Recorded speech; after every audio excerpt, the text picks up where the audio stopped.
Hoy nos acompaña Carlos Tapia, padre de uno de los 10 detenidos acusados de estar planificando actos subversivos durante estos días y de querer atentar contra la seguridad del Estado. Recordemos, antes de tener esta conversación brevemente, qué fue lo que ocurrió. A estas personas, entre otras cosas, se las acusa de atentar contra la seguridad del Estado. La Fiscalía y la Policía les hacían un seguimiento, monitoreaban sus correos electrónicos, mensajes de celulares y seguían sus pasos. De ahí es como el ministro del Interior determina que eran los cabecillas, los líderes de esta célula subversiva. Asegura que probarán que son miembros del grupo de combatientes populares y que el 8 de marzo iban a hacer estallar bombas panfletarias. En Cuenca y Loja específicamente, sobre lo que ellos denominan llamadas explosivas a Cenagua y a empresas mineras. Mostraron estos documentos donde supuestamente expresan su descontento con el gobierno. Uno de ellos muestra un aparente reglamento para reclutar afines. Se logra desarticular una célula importante de un grupo que estaba realizando acciones y que estaba planificando acciones para atentar contra nuestra democracia. Señor Tapia, buenos días y bienvenido a Contacto Directo. Su hija tiene 18 años, ella está embarazada y se encontraba en el lugar el momento del allanamiento y ahora está cumpliendo un arresto domiciliario. Usted ha dicho que en el caso de su hija no se ha cumplido el debido proceso. ¿Por qué? A ver, no se ha cumplido en ninguno de los casos. Primero, no hubo orden de allanamiento.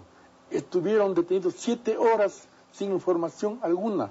La policía pudo haber hecho cualquier cosa en esas 7 horas. Mi hija está embarazada. Ninguna mujer embarazada, dice el artículo 58 del Código Penal, puede efectivamente estar presa o atentar contra su libertad. Es decir, estos hechos nos muestran efectivamente que de lo que aquí se trata es de un montaje para atentar al pensamiento y a la movilización social. ¿Qué bombas han estallado el 8? ¿Dónde están las bombas panfletarias?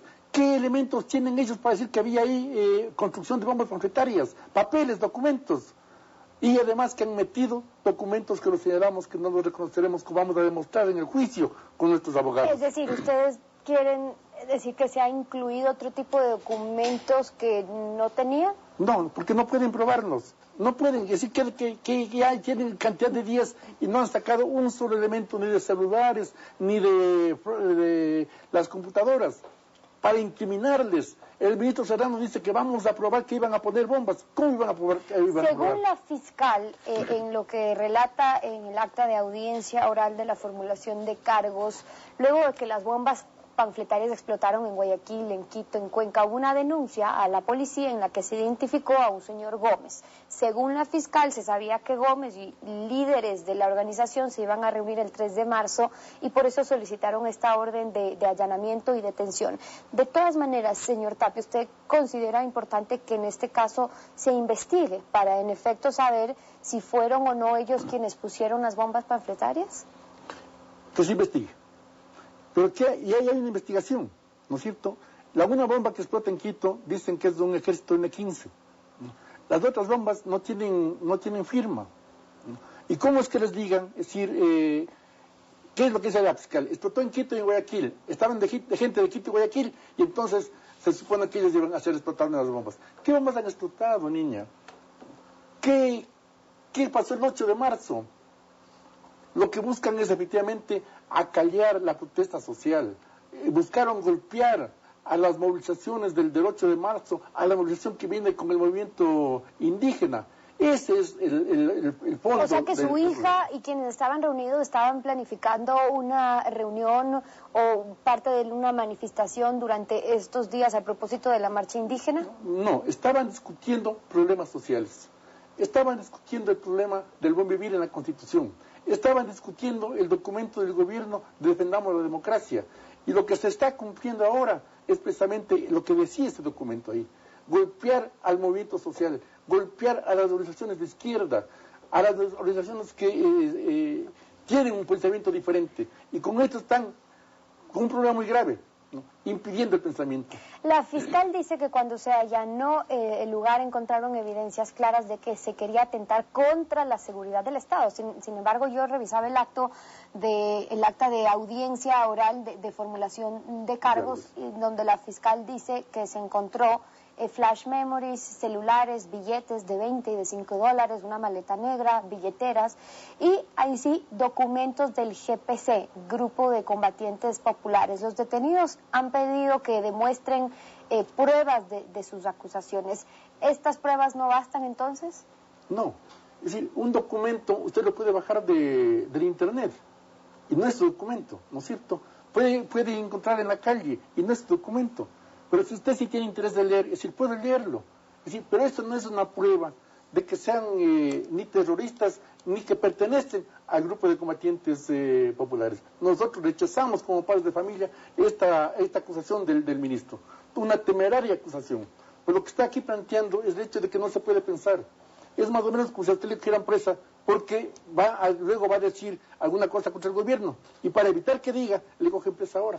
La jueza se basa en los documentos encontrados para dictar una orden de prisión. Dice que dentro de estos documentos se encontró, por ejemplo, detalles de la concepción del grupo de combatientes populares del GCP, también escritos de guías de reclutamiento, planificaciones que las denominan llamadas explosivas, otro escrito también llamado bombas, lo que, según el juez, le hizo presumir que tenían como objetivo realizar algunas actividades ilícitas durante estos días de marzo, sino ¿para qué tenían ese tipo de documentos? A ver, no había ahí ninguna planificación.